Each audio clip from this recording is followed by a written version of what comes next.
ઉનાળા પહેલા ગુજરાત પર ફરી મોટા સંકટના એંધાણ. ગુજરાતના વાતાવરણમાં મોટું પલટું આવવાની હવામાન નિષ્ણાંત અંબાલાલ પટેલે કરી આગાહી. માર્ચના પ્રથમ સપ્તાહમાં ગુજરાતમાં માવઠાની આગાહી. 5 થી 7 માર્ચ દરમિયાન ગુજરાતમાં વરસાદની શક્યતા છે. ઉત્તર અને મધ્ય ગુજરાત તેમજ કચ્છમાં વરસાદ પડી શકે છે. રાજ્યમાં આગામી 4 દિવસ ઠંડી વધવાની પણ આગાહી.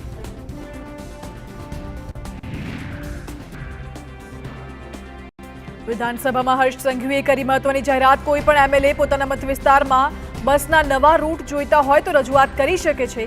1 અઠવાડિયામાં નવા રૂટ આપવામાં આવશે. નવા રૂટને 60 દિવસ ઓબ્ઝર્વેશનમાં રાખવામાં આવશે. ટ્રાફિક મળશે તો શરૂ રહેશે, નહીં મળે તો નવો રૂટ બંધ કરી દેવામાં આવશે. આવનારા દિવસોમાં 15 નવા ડેપો અને બસ સ્ટેશનનું લોકાર્પણ થશે. આવનારા 5 દિવસમાં 500 નવી બસો શરૂ કરવામાં આવશે. ડુંગળીની પારાયણ બંધ થવાનું નામ નથી લઈ રહી. હવે સરકારે નિકાસબંધી હટાવવાની જાહેરાત તો કરી, પરંતુ સત્તાવાર નોટિફિકેશન જાહેર ન કરતા ફરી વિવાદનો મધપૂડો છંછેડાયો.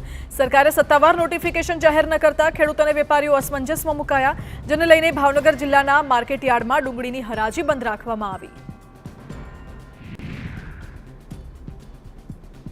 વડોદરાના હરણી લેકમાં બોટ દુર્ઘટના કેસમાં હાઈકોર્ટે લીધેલ સુઓ મોટો અરજીમાં રાજ્ય સરકારે પોતાનો રિપોર્ટ રજૂ કર્યો.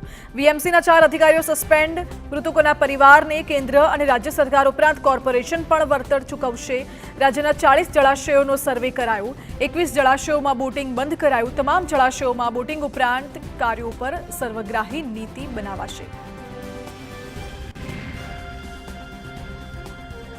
અમદાવાદ વિરમગામ અંધાપા કાંડ મામલે એસઆઈટીનો તપાસ અહેવાલ કોર્ટમાં રજૂ કરાયો. તપાસમાં ટ્રસ્ટ કક્ષાએ ગંભીર ક્ષતિઓ હોવાનું સામે આવ્યું.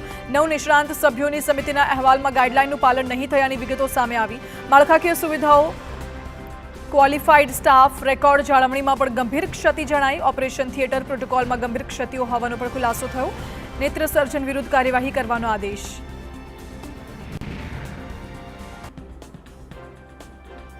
ગુરુવારે ગુજરાત કોઓપરેટિવ મિલ્ક માર્કેટિંગ ફેડરેશનની ગોલ્ડન જ્યુબિલીની ભવ્ય ઉજવણી થવા જઈ રહી છે.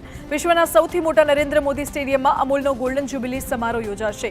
વડાપ્રધાન નરેન્દ્ર મોદી સવારે 10:30 વાગ્યે GCMMFના મહાસંમેલનનું ઉદ્ઘાટન કરશે. આ સમારોહમાં કેન્દ્રીય ગૃહ અને સહકાર પ્રધાન અમિત શાહ, પ્રધાન પુરુષોત્તમ રૂપાલા સહિત ફેડરેશનના તમામ સભ્યો અને સહકારી ક્ષેત્રના આગેવાનો ઉપસ્થિત રહેશે.